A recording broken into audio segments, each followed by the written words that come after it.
Lionel, it's been good chatting to you about these songs. 100%. So. There's a definite similarity between the songs and how you've recorded them, the process you've gone through, the book you read to help you with the lyrics, 100%. production course that you took to help you put or piece these songs together in terms of how it's produced and how it sounds and what 100%. we're actually listening to. Yeah. Are you proud? Extremely. I think that's why we're here, how I forced everyone into this room. You know, I think it's... Lionel got me to drive all the way from Sandton to the East Rand to do this. So that's how much it means. And let's be real honest. It's literally the 24th of December. Literally in a few hours' time, we're all going on to Christmas Eve. So I really appreciate it. Not just to you, but also my cousin there for always being around and helping. Cousin Vince behind, no, I appreciate, behind the scenes. Yeah. I really do believe in what I'm doing here and I want to give it the best shot. What do you hope will come from this? So there's a massive strategy behind this. And I know we were chatting about music discovery initially in the first episode. I, back in the day, discovered music through MTV. Nowadays, people discover music through social media. So there's going to be a major focus on that this round. I'm doing a very different approach to what I've been doing over these years because I think that the songs deserve it, you know. So yeah, I'm going to, stay tuned. Well, I'm assuming if you're watching this episode, everything has happened actually, quite honestly. So I'm very excited to see what results I'll get after all of these releases. But yeah, definitely a different strategy. How do you believe the music industry as it is now, the streaming platforms, etc., have enabled or even maybe challenged independent artists as yourself? So this is the thing, and I think it's time. What's the next steps for this? Right now, obviously, releasing this volume 3 was crucial for me because that's how I approached it. But I think singles is a key thing. I think streaming services has changed the way, you know, it's so easy to... What is the value? Because nowadays, people aren't necessarily... I think there are people buying CDs and vinyls, but, you know, streaming is just so accessible. You pay so many dollars or rands per month and you get access to infinite amounts. It's almost like scrolling Netflix, you know, there's so many options. You only, you know, there's too much to choose from. So I think it is devaluing. Like, it took me 4 years to make these songs. It took me a course. It took me 22 years of experience. And to someone get to this listening point. to this on Spotify, Apple doesn't understand the artistry, the time, the effort, the craft, the emotion, the life experiences that's actually gone into this. 100%. But it's an opportunity for discovery in a digital era.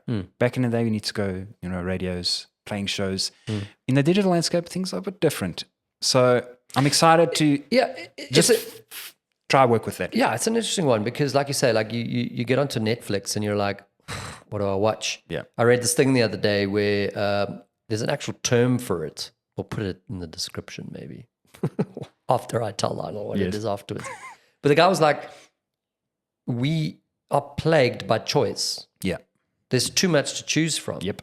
And therefore it creates the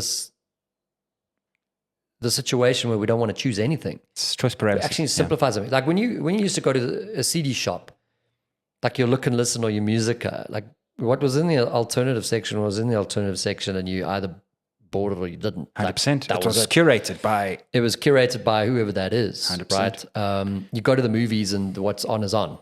100%. And you actually end up choosing a movie and you actually end up enjoying it. 100%. So 100%. In some senses, how the music industry is right now with the streaming, It's personalized. anyone can be on Spotify, anyone can be on Apple. Yes. But there's too much music out there. So how do you hope to cut through that clutter? It's going to have to be... It's a very marketing term, cut through the clutter. Yeah, I think we're bringing too much of our personal work into our professional work in here.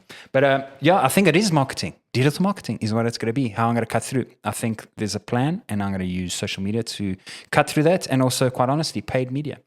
I've seen a lot of successful... Like, how do you discover new people if I'm not a touring artist?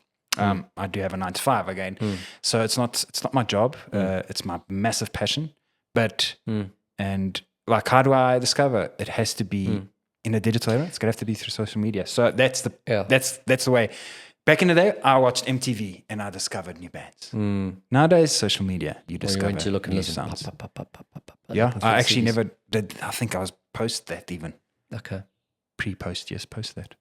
Okay. So, but yeah, I think, so for me, the next releases, I'm going to do singles, and I think it will work well with also the time that I do have available to focus on songs. I think these songs did take longer because I was focusing on all three at different times. So it delayed the releases because you have to focus. All of them have to be done to then release, you know. So doing a single at a time and then seeing how that takes you, focusing on social media and engaging content. Hopefully this was a bit engaging, but this forms part of that plan and a way forward or potentially things I can do in the future. I'm very excited to see where this goes. I think Me too. From my point of view, this is the first time I've heard these songs, not fully, just the snippets you've played. 100%. I think it's brilliant. I love music. You know, I'm a musician. 100%. You know, I've even recorded my own stuff. I had my own 100%. band. On the radio. So I'm not a music retard, like I know music. And I can say, I think it's absolutely brilliant. And I think you've poured your heart and soul into it, and you can absolutely be proud of it. Hope you are. I am. This time I am. All right. Doubt. Well, guys, let me know what you think. I'm very curious to know what the world thinks. That wraps up the episode, and please leave your comments below. Yeah, or anywhere you find me online, Instagram, TikTok, Tiki-toki. everywhere. Peace.